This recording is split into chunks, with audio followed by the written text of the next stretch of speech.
increase NPR presence. But this meeting also is happening at the backdrop or background of IG is working on the reform of the NPR to see how we can make it more seamless in terms of their welfare, but also in terms of accountability through the OCS, so that you don't have NPR having guns, but also harming the citizens. They must know that they are officers of national government. So on the Kerio Valley part, and then there was, as you very well know, His Excellency the President, when he came to office, ordered that we need to restore the schools that had been closed because of banditry. And a few schools in West Pokot County are yet to be completely restored, and a number of schools in Turkana South and Turkana East. As you may have seen, we have about 4 or 5 schools that are yet to be reconstructed. In this financial year, some resources have been given, and we believe that soon KDF will be given the amount so that they can work on those schools and restore them this financial year, so that we close this matter. On the question of international, the second problem that we have in the Turkana is the problem with neighboring countries. The challenges with the Tobosas in the part of South Sudan, the Dasnach in Ethiopia, and the Karamojang and other communities in the part of Uganda. Again, this is a challenge we are facing. We need to ask ourselves how we can work together, possibly have a multi-agency team that is going to be stationed in the key entry points to our country. For example, the police and the citizens have just been left to through NPR and other mechanisms to take care of Todonyang. It may be necessary now to have a multi-agency approach where the KDF, Kenya Defense Forces, will also come into presence to bolster the strength that we have there.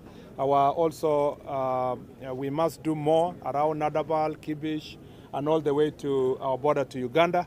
And again, we want to see how best we can work together with the NPR in those parts of the country, maybe train them better, remunerate them better, give them better uniform, and give them better equipment so that they can work together with the security forces. Because of also this border to international border, we have challenges related to immigration, or migration rather.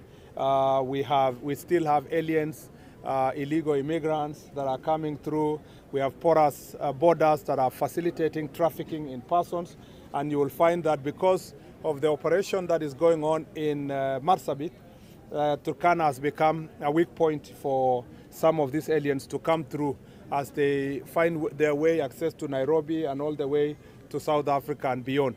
And it's our responsibility now to think through as security officers how then we can bolster also security operations in the area to deal with that. Other than that, other security challenges that we have here is the question of human-wildlife conflict. We have Turkana South Game Reserve. We have the Turkana, Lake Turkana, where there has been a conflict with the local community together with our KWS and other agencies. We want to see how best we can work together, especially with county government when it comes to the game reserves, so that we can make sure that there is better enforcement, but protection of human rights for our people, but at the same time to make sure that criminals are not hiding in these places and end up causing security challenges to the residents of this area. The other issue that we are dealing with, an emerging issue, is illegal mining in some of the parts of Kerio Valley region. And we want to make sure that, and this challenge is between West Pokot and Turkana County, and we want to see that that is sorted. We have also a bigger issue of boundaries. The boundary of Baringo, West Pokot, Turkana is giving us also security challenges. And we want to see how slowly we can work on boundary issues to make sure that our people can live in peace. Other than that, the international boundary is also important for us to safeguard our boundaries with South Sudan, with Ethiopia, with Uganda. And we want to make sure that that discussion is ongoing. It's beyond just this ministry.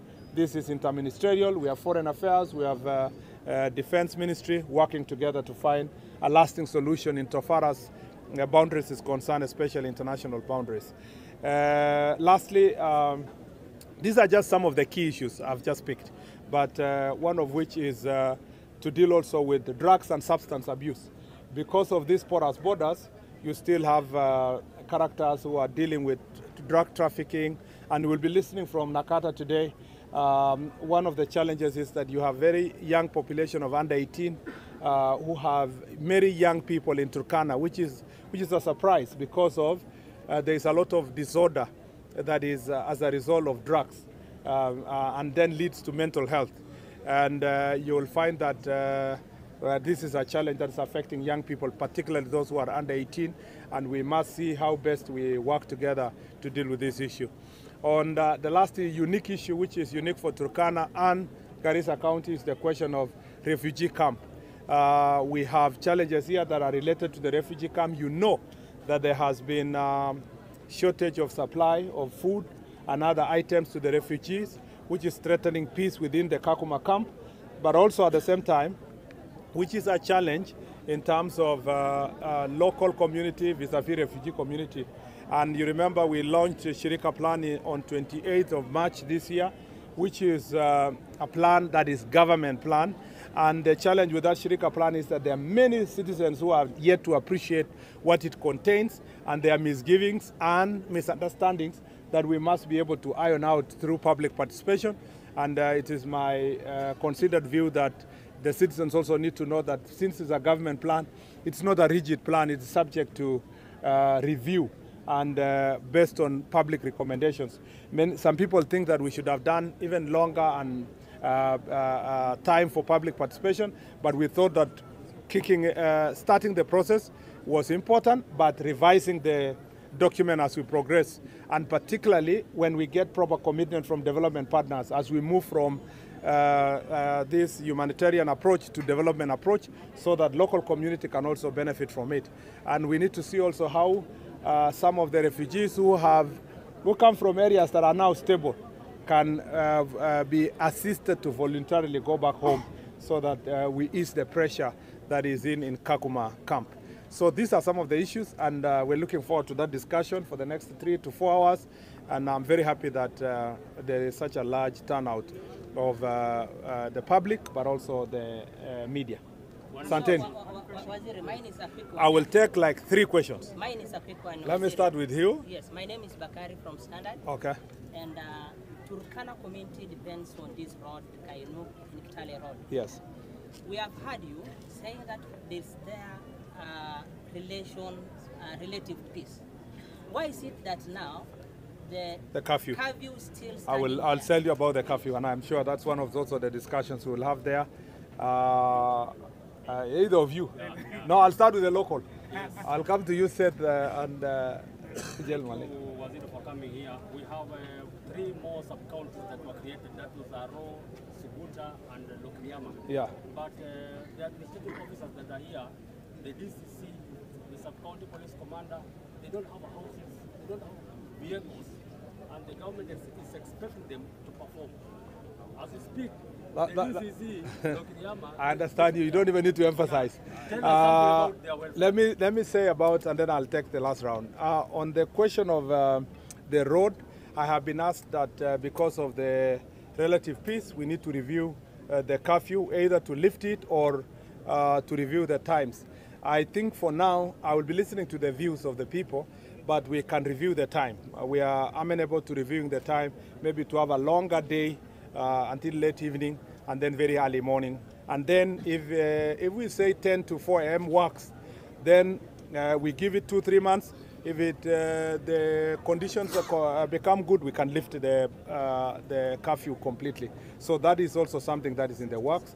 And then for administrative units, as you will see in the meeting, that is a major discussion there. You see, the day we wanted to give the administrative units, Wananchi was saying, give us the units, give us the sub-counties. We are telling them, no, we can't give you because there are no facilities, there are no offices, there are no houses for. They say, no, just give us. Let the county commissioner come, the deputy county commissioner, we will worry about the houses. Now that they have come, you are saying, no, why did you send people without accommodation? We are working on that. It is not a problem of Turkana alone. We have about 150 administrative units recently operationalized, that most of the DCCs are lacking officers. In our discussion, we'll be also seeing how best we'll work with NGCDF to help us partner together to build these administrative officers for our chiefs, for our ACCs, for our DCCs, among others. I'll take Seth, and then I'll take, where did the gentleman go? Okay.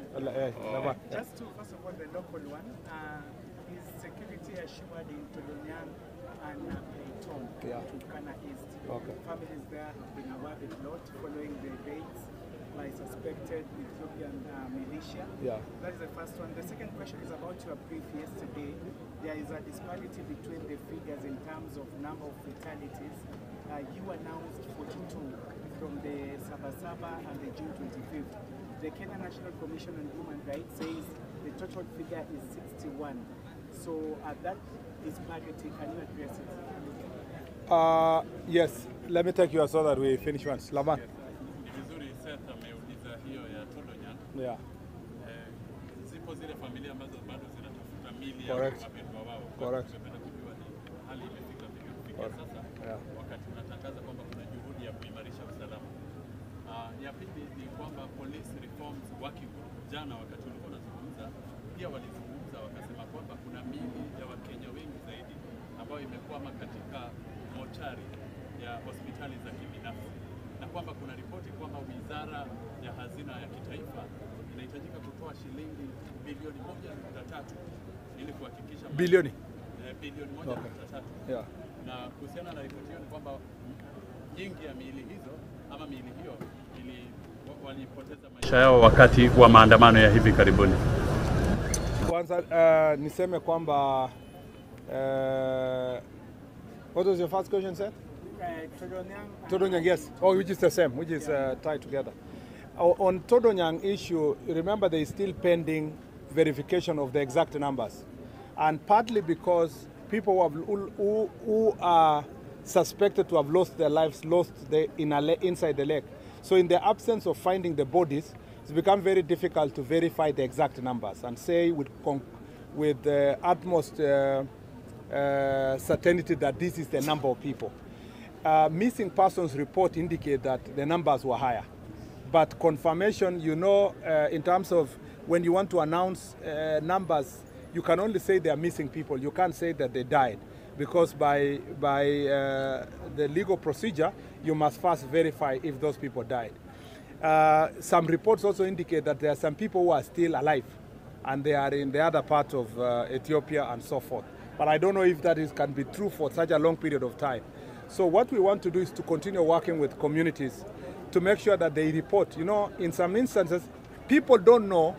Part of the reason why there's a disparity in numbers in Todonyang is because not everybody who was in the lake comes from the community in Todonyang there. Some even could have come from all the way from Kitale, some from Lodwar here, some from Kibish. So the issue is that as we continue accounting for the numbers, it's also important for us to improve on the security.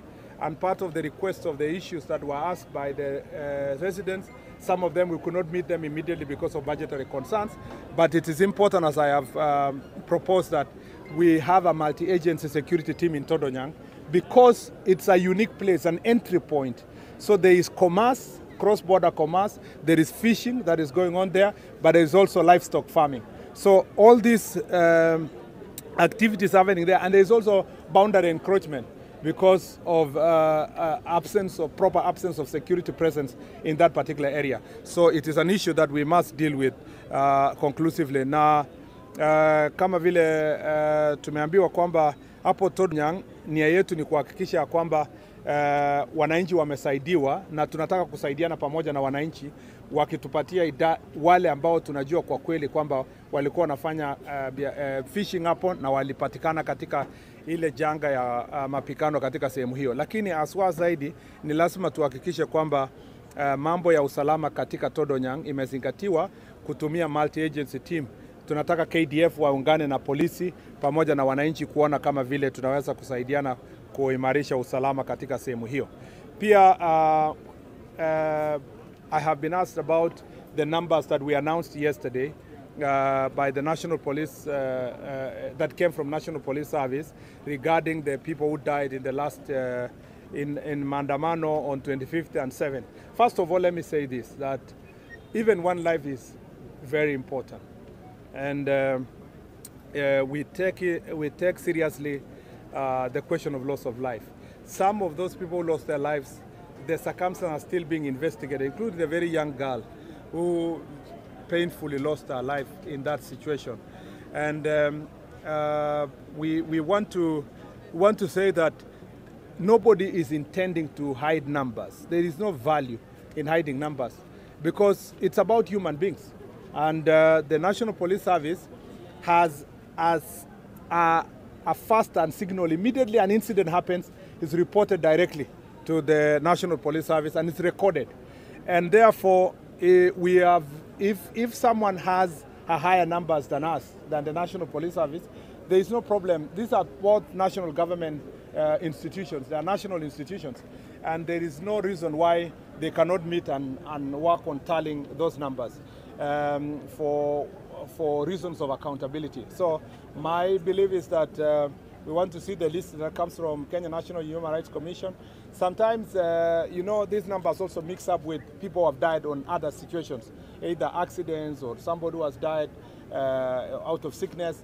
Some may be added to the number or some may be subtracted in the numbers that the police has given. So there is, for avoidance of doubt, there's no, if the numbers eventually is tallied and it becomes 61, beyond the numbers that have been received by the police, we will say 61. If it's more than 61, we will say that, because it is not something that we are trying to hide. There is no gain in hiding the people who have lost their lives.